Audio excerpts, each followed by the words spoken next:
Hello and welcome. Today is answering your career questions inspired by an event I just attended with the Society of Women Engineers. So, today I'm going to be talking about asking questions as a person of authority. Because sometimes it's easier to ask questions when you're new in your career, but once you've kind of moved along and you're more senior, how do you, as a woman, ask questions without losing your credibility? So we'll talk about that. That will lead me into talking about bias and how you overcome that as a woman in corporate spaces and what you can do to use bias to open doors for you.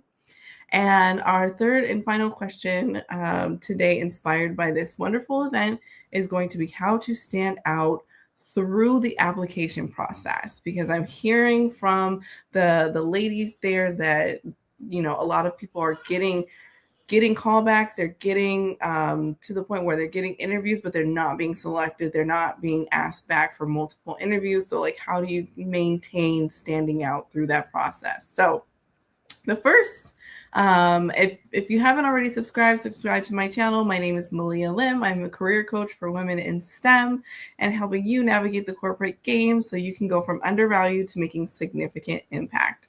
All right. So the first question is, how do you ask questions as a figure of authority without losing your credibility as a woman?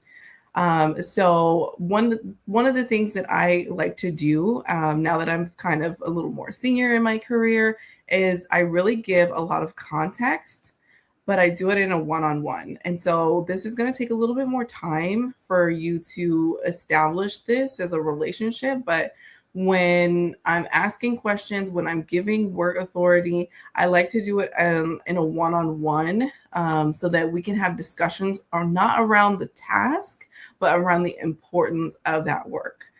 So whether it's I'm giving work, right, which is a position of authority, or I need to ask for clarifying information, I want to be able to really have an authentic moment where we touch base and we talk and we can converse.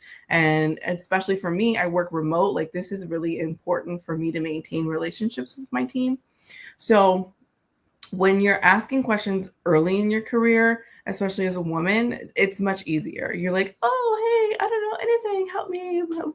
What is this? Help me figure this out.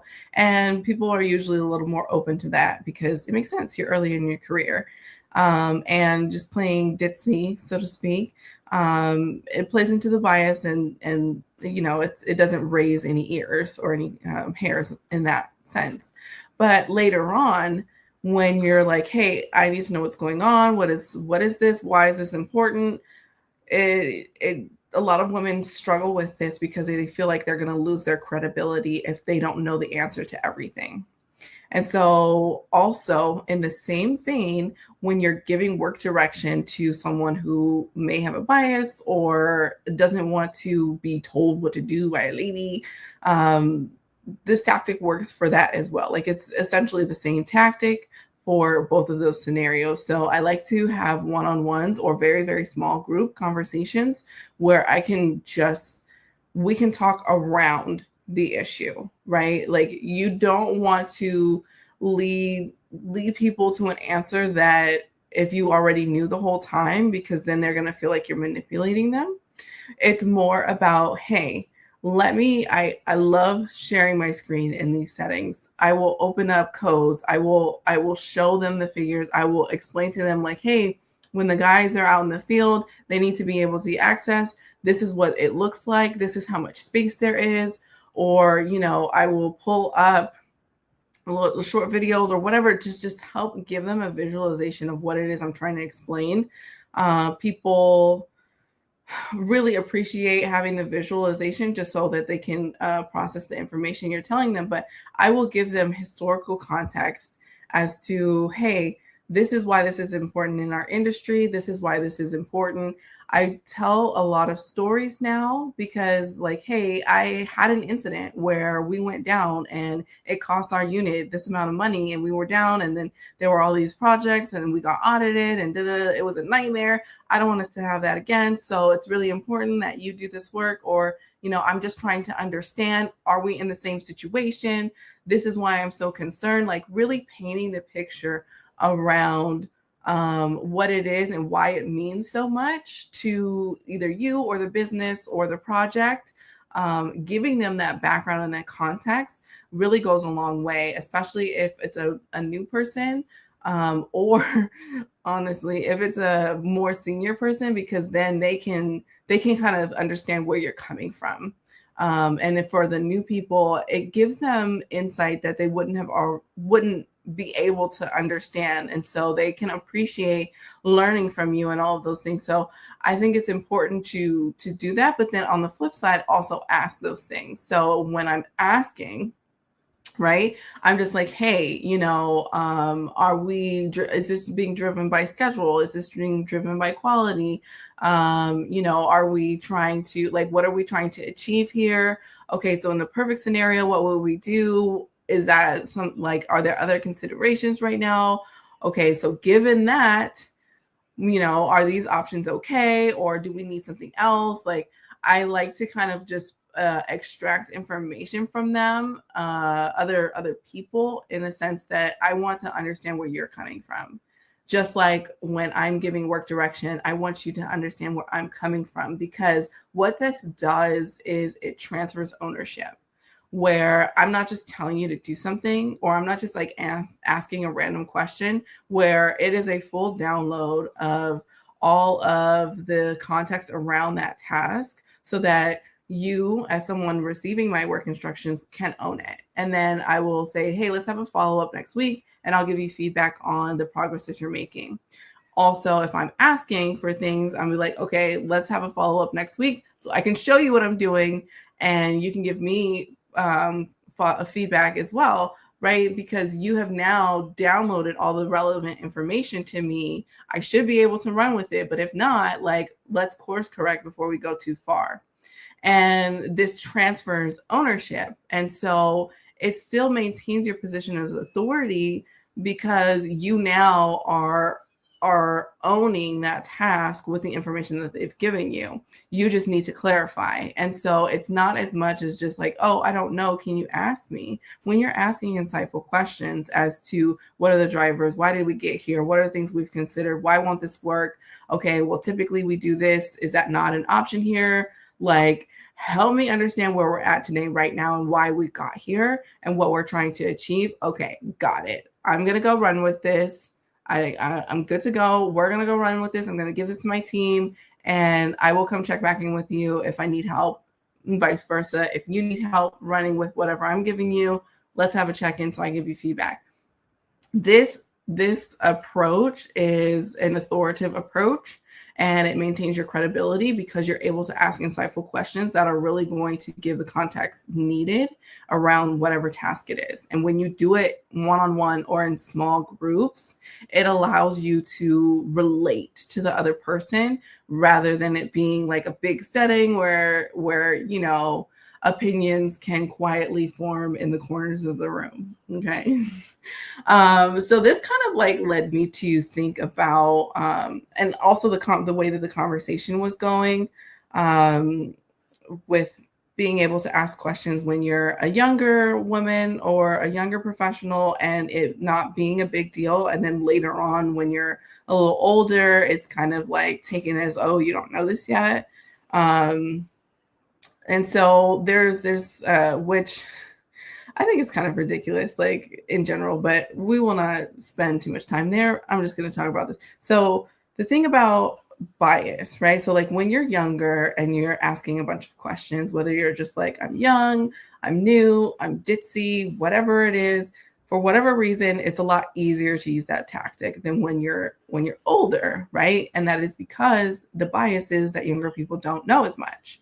And so when you're asking questions, that plays into the bias, and it allows you to work more easily with other people. But when you're older, you're supposed to know these things. And so then it kind of clashes because when you're asking, if you're not doing it tactfully, you could be losing credibility. And so it's a different bias that you have to navigate. And so from that, I kind of thought like, okay, well, on my drive home, I was thinking about this a little bit more. It's really understanding what the bias is and using that to open doors for you. So what I mean by that is, like, again, when you're younger and you're asking questions, it's easy to go in because that's what they're expecting of you. And then once you kind of get past that hurdle and they realize like, oh, she's asking really insightful questions, she follows up, oh, she really takes this and runs with it. Then they kind of see, then it allows them to let their guards down and see you as the professional that you are. But later on, those biases are not always the ones that other people are operating off of. So it's up to you to figure out what bias they may be operating off of. So for women, a lot of the biases are that we're home takers, we're nurturers, we're gossips, we're drama, we're ditzy, we're weak, we're whatever. Like, there's a lot of different biases that have characteristics that go along with being a woman. So try and think about like where you are in age, where you are in career, and think about what that looks like as context for a bias that a woman would have, right? And so for the example that I brought up at the lunch is that I used to bring cupcakes in. Like, early in my career, operators and engineers didn't get along. And so I struggled to relate to the operators, but I was one of the only girls. And so I was like, okay, well, fastest way to a man's heart is through his stomach. I'm going to bring in cupcakes. And that let them take their guards down, right? Like, who doesn't love a sweet young girl with some cupcakes and she's a home taker? Like, this played into the bias. And so it let their guards down. And they and then we built relationships and worked really, really, really well together after that. And that actually opened a lot of doors for me using that tactic, right? As a baker or whatever. And mind you, I didn't even make those cupcakes. My roommate made those cupcakes. Like, I couldn't cook for anything when I graduated college. Like, so that's neither here nor there, but just figuring out what potential bias they may have, lean into it, right? Like, I literally was not even making my own cupcakes. I had somebody else make them, but I was leaning into that bias so that I could get access to that person and demonstrate to them that I am of high value within the context of their bias. And then from there, they have subconsciously assigned me as a high value person, and they believe it because it aligns with their bias value system. And so now when they get to know me and they get to see me as a professional and they get to work with me, now they're like, oh yeah, she's good in every area. Like, she's good at everything that she does because she makes the best cupcakes. Okay, so like when you think about other biases, like later on in my career, I wasn't bringing in cupcakes, but I often, again, with these one-on-one conversations, that was the bias of being like a gossip. And so a lot of times when I would have conversations, I would almost not dramatize it, but almost dramatize it, like where I'm just like, oh, well, this isn't coming from me, but let me tell you what's going on with the business unit, and like they really need this. And like I would kind of almost make it seem like I'm gossiping, but I'm literally just telling them what's going on with the organization and why we need this work done, right? Where I could just say it like regular, where it's like, hey, the schedule came out, we need to get this done, yada yada. Okay. Or I can be the gossip and just be like, hey, the schedule isn't out yet, but I was in the meeting and they are really going to come down. So I just want to tell you about this so you can get ahead of the ball here. Is there anything that I can do to help you get this done? Here, let me, okay, I'm going to send you over the information. All right, cool. Let's talk next week. You got this, right? Where it feels like I'm like gossiping, but I'm really just getting work done. So like I would think about the different types of biases that people can potentially have against women, and I would kind of trial test it. I would be the gossip with people, or I would be the homemaker. Like, oh my gosh, let me tell you about my garden. Let me tell you about like it really just depends on who your audience is, and so you have to kind of test these things. And by the way, my garden is we're down to like 3 trees. Okay, I'm no green thumbs out here, but like for some people I was their daughter. For some people I was like they have new grandchildren, and so I related to their children in the sense that I have a newer child, a young child. And so like I'm talking to them about their grandparent journey, and then I'm just like, oh my gosh, yeah, like, you know, these new age parents, we like were BPA plastics and forever chemicals, and it's so and he's like, oh yeah, I know my kids, they're always talking about I can't get stuff for my grandchildren, and I'm sending them recommendations. Like I use the idea that of what they have in their mind is who I'm supposed to be, to validate that I am a high quality person within that context. And then I use that open door to then demonstrate to them that I am a high quality professional. And they will automatically accept that as true because they've already accepted it. It is true within the bias that they operate under. Okay, so that is a tactic that women can use, and you might have to like play around with it and get used to it. Another way that you can figure out what bias they're operating on is allowing them to speak more than you speak. So asking them questions about their life or about working with other people, and just kind of like hearing some of the way they talk about other women, or the way they talk about other men and things like that, and trying to pick up cues that way. Also, letting other people speak builds trust, so that when you do realize what their bias is, you can leverage that more quickly because you've already built some trust by allowing them to talk. So this is like, I realize like this might be a lot to kind of process for some people. I know it was for me when I was new and technical. Like I didn't even realize that I was doing some of these things until I started reading books. So make sure you're definitely reading development books. If you're looking for a list, you can check out the links that I have listed below. One of them is the 12 books that I recommend every woman, every professional woman read. So when it comes to like relating with other people and building rapport with them, one of the books I recommend is How to Win Friends and Influence People. Some of these tactics are not in there because they're specific to women in corporate spaces and male dominant spaces. But just in general, that book is really, really good, and will help you, give you some tools and some perspectives as you go about trying to navigate biases. So, yeah, like one of the ladies at the lunch was saying like, oh, she looks young, but she's like pretty senior, and she keeps being treated like she's young. And I was just like, well, you should embrace that. Like, just be like, yes, I'm young. I'm the AI expert, and you guys need to know this. And here's some AI stuff. And then once that validates that you're the young person, then you can hit them with the, okay, so now based off of my, 20, 30 year experience, we need to be doing this.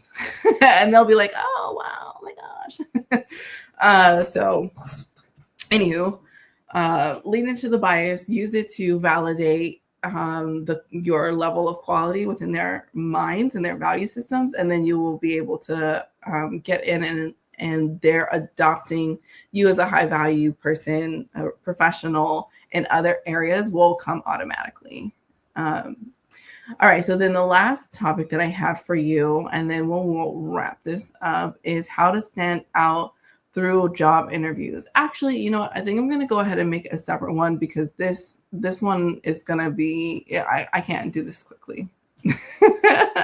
I cannot do this quickly because there's just so many layers to this, especially in today's job market. So look, if you want that video, I'm going to link it somewhere on the YouTube page.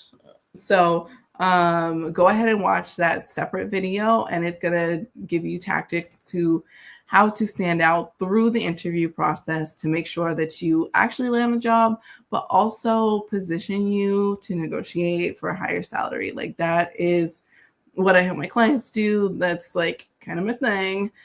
So go ahead, check out that other video. But thank you, Society of Women Engineers, for having this wonderful event. I look forward to more events with you. And if you are looking to host an event and you would like me to be a speaker, feel free to reach out. My email is somewhere on my YouTube page. Until next time, my name is Malia Lim. I am a career coach for women in STEM and male-dominant technical industries, helping you navigate from going undervalued, unseen, to making significant, undeniable impact and securing raises and promotions and all those wonderful things. So I will see you in the next one. Cheers to amazing careers. And until next time, stay savvy.